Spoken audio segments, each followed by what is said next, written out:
Nampally railway station లో Charminar express పట్టాలు తప్పింది. దాని గురించిన బ్రేకింగ్ న్యూస్ చూస్తున్నాం. చార్మినార్ ఎక్స్ప్రెస్ కు త్రుటిలో ప్రమాదం తప్పింది. నాంపల్లి రైల్వే స్టేషన్ లో చార్మినార్ ఎక్స్ప్రెస్ పట్టాలు తప్పింది. ఈ పట్టాలు తప్పిన ఘటనలో 50 మంది ప్రయాణికులకు గాయాలైనట్టుగా తెలుస్తోంది. పట్టాలు తప్పిన చార్మినార్ ఎక్స్ప్రెస్ ను కూడా మనం ఆర్టీవీ స్క్రీన్ పైన చూస్తున్నాం. ప్లాట్ఫామ్ సైడ్ వాల్ ను ఢీకొట్టింది Charminar express. Dead end line ప్రహారీ గోడను ఢీకొట్టి అక్కడ ఆగింది. ఈ ప్రమాదంలో 50 మంది వరకు గాయాలైనట్టుగా తెలుస్తోంది. ట్రాక్ పై నుంచి బోగీలు పక్కకి వెళ్ళిపోయిన దృశ్యాలు ఆర్టీవీ స్క్రీన్ పైన చూడొచ్చు. ఒక్కసారి ప్రమాదం జరిగిన చోటు దగ్గర నుంచి మా ప్రతినిధి పెట్రేషా మనకు అందుబాటులో ఉన్నారు. పెట్రేషా, అసలు పట్టాలు తప్పడానికి కారణం ఏంటి? 50 మంది వరకు గాయాలైనట్టుగా తెలుస్తోంది. రైల్వే అధికారులు ఏం చెప్తున్నారు ఈ పట్టాలు తప్పిన ఘటన గురించి? Nampally railway station platform number 5 లో పట్టాలు తప్పడం జరిగింది. అడ్డుగోడను అంటే మెల్లగా వస్తున్న ఏదైతే రైలు ఉందో మెల్లగా వస్తూ అడ్డుగోడని ఢీకొట్టడం జరిగింది. వెంటనే S5, S6, S3 ఈ బోగీలన్నీ కూడా పట్టాలు తప్పినాయి. సుమారుగా ఇప్పుడున్న కౌంట్ మేరకు అయితే 20 మంది ప్యాసింజర్స్ అందరికీ గాయాలు జరిగినాయి. అక్కడున్న ప్రజలందరూ కూడా భయాందోళనకి చెందుతున్నారు. కూడా అక్కడ ఏదైతే స్లో కానీ అది ట్రైన్ కూడా చాలా స్లోగా వచ్చింది. కానీ అడ్డుగోడ ఏదైతే ప్లాట్ఫామ్కి ఆనుకొని ఉన్న అడ్డుగోడను ఢీకొట్టడం వల్ల ఆ 3 బోగీలు అనేవి కూడా పట్టాలు తప్పినట్టు అని తెలుస్తుంది. ప్రస్తుతము గాయాలు చిన్న చిన్నగానే జరిగినాయి. అందరికీ కూడా కొంచెం మైల్యూడ్ ఇంజరీస్ జరిగినాయి. కాబట్టి వాళ్ళందరినీ కూడా ప్రభుత్వ హాస్పిటల్, గాంధీ హాస్పిటల్కి షిఫ్ట్ చేయడం జరిగింది.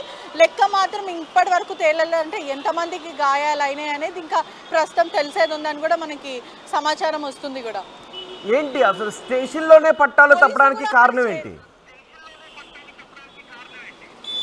అక్కడ ఉన్న అడ్డుగోడ అంటే ఎక్కడైతే ఎండింగ్ కి లాస్ట్ అడ్డుగోడ ఉందో ఆ అడ్డుగోడని పట్టాల మీద ఉన్న ట్రైన్ అది గుద్దుకోవడం వల్ల అక్కడ ఈ ప్రమాదం జరిగిందని కూడా మనకి తెలుస్తుంది. వెంటనే పోలీసులు కూడా చేరుకున్నారు. అక్కడ రైల్వే పోలీసులు కానీ ఆర్పిఎఫ్ పోలీసులు వీళ్ళందరూ వచ్చి ఎవరైతే గాయపడి ఉన్న వాళ్ళని షిఫ్ట్ చేయడం కూడా జరుగుతుంది హాస్పిటల్లో. రైట్ పెట్రేషా, చార్మినార్ ఎక్స్ప్రెస్ కు త్రుటిలో ప్రమాదం తప్పింది. నాంపల్లి రైల్వే స్టేషన్ లో చార్మినార్ ఎక్స్ప్రెస్ 3 బోగీలు పట్టాలు తప్పింది. ఆ సమయంలో రైలు చాలా నెమ్మదిగా ఉండటంతో పెద్ద ప్రమాదమే తప్పింది అని చెప్పుకోవాలి. ఆ రైల్లో ఉన్న 50 మంది వరకు స్వల్పంగా గాయపడినట్టుగా తెలుస్తుంది. వారిని చికిత్స కోసం కూడా అక్కడ నుంచి తరలించినట్టుగా రైల్వే అధికారులు చెప్తున్నారు. పట్టాలు తప్పిన ఎక్స్ప్రెస్ని మనం ఆర్టీవీ స్క్రీన్ పైన చూడొచ్చు. 3 బోగీలు పట్టాలు తప్పాయి. కొన్ని ముందున్న బోగీలన్నీ కూడా పర్ఫెక్ట్గానే ఉన్నాయి. మధ్యలో ఉన్న ఆ బోగీలు పట్టాలు తప్పిన దృశ్యాలను ఆర్టీవీ స్క్రీన్ పైన చూడొచ్చు. ఒకసారిగా పట్టాలు తప్పినప్పుడు పెద్ద ఎత్తున కుదుపులు సంభవించాయి. కుదుపులు సంభవించి పెద్ద సౌండ్ కూడా వచ్చింది. అక్కడ ఉన్న వాళ్ళంతా కంగారు పడ్డారు ఏం జరుగుతుందోనని. ప్లాట్ఫామ్ సైడ్ వాల్ను రాసుకుంటూ ట్రైన్ ముందుకు వెళ్లడంతో లోపల ఉన్న వాళ్ళంతా గాబరా పడ్డారు. స్వల్పంగా గాయాలయ్యాయి. ఆ సమయంలో ట్రైను చాలా నెమ్మదిగా వెళుతూ ఉండటంతో పెద్ద ప్రమాదమే తప్పింది.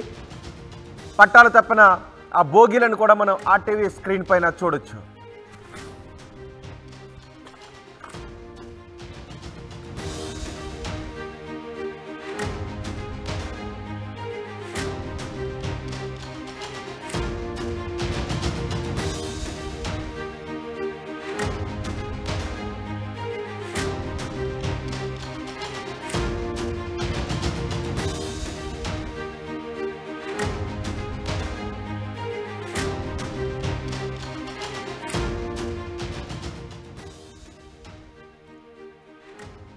చార్మినార్ ఎక్స్ప్రెస్ నాంపల్లి రైల్వే స్టేషన్లో పట్టాలు తప్పిన ఘటన ఒక్కసారిగా అందరినీ భయభ్రాంతులకు గురి చేసింది.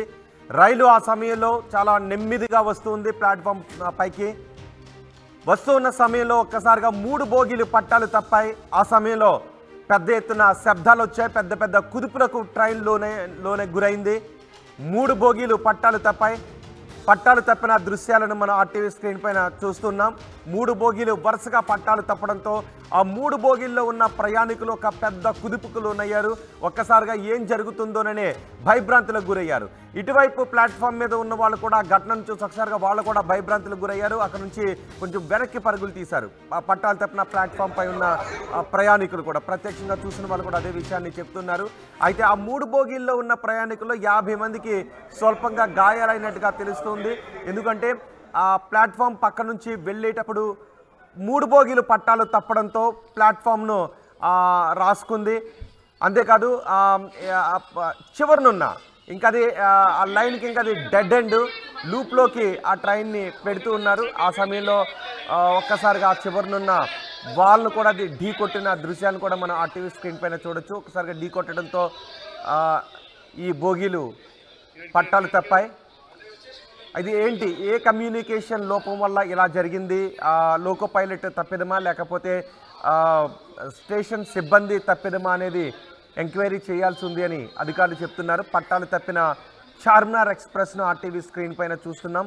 అక్కడికి ఎవరిని వెళ్ళనివ్వకుండా పోలీసులు చూస్తున్నారు, పహారా కాస్తున్నారు. ఆ 3 బోగీల్లో ఉన్న వాళ్ళు మాత్రం ఒక్కసారిగా పెద్ద ఆందోళనకు గురయ్యారు. పట్టాలు తప్పిన దృశ్యాలు మనం చూస్తూ ఉన్నాం. రైలు ట్రాక్ పై ఉండాల్సినటువంటి ఆ బోగి పక్కకి వెళ్ళిపోయింది. పక్కకి వెళ్ళిపోవడంతో ఆ ప్లాట్ఫామ్కి రైలుకి మధ్య ఉన్నటువంటి గ్యాప్ కూడా తగ్గిపోయింది. సో కొంత దూరం ఆ సైడ్ వాల్ను రాసుకుంటూ ముందుకు వెళ్ళినట్టుగా కూడా తెలుస్తుంది. ఒకసారిగా సైడ్ వాల్ను ఢీ కొట్టింది, సైడ్ వాల్ కానుకుని ఉండిపోయింది. ఈ ఘటన జరుగుతున్నప్పుడు లోపల ఉన్న ప్రయాణికులు కూడా ఆందోళనకు గురయ్యారు. డెడ్ ఎండ్లో ఉన్న ఆ వాల్ని ఢీ కొట్టిన దృశ్యాలు కూడా మనం చూస్తున్నాం. లూప్ లైన్లో అది డెడ్ ఎండ్ కావడంతో అక్కడ నుంచి ట్రైన్ ముందుకు వెళ్ళడానికి అవకాశం ఉండదు. అయితే ఆ డెడ్ ఎండ్లో ఉన్నటువంటి వాల్కి కొంచెం ముందుగానే ట్రైన్ ఆపాల్సి ఉంటుంది. కానీ ఆపకుండా నేరుగా వెళ్ళి ఆ గోడను గుద్దడంతో ట్రైన్ ఒక్కసారిగా పెద్ద కుదుపుకు లోనైంది. ఆ కుదుపుకు లోనయ్యి ఈ 3 బోగీలు కూడా పట్టాలు నుంచి కిందకు వెళ్ళిపోయిన పరిస్థితి కనిపిస్తోంది.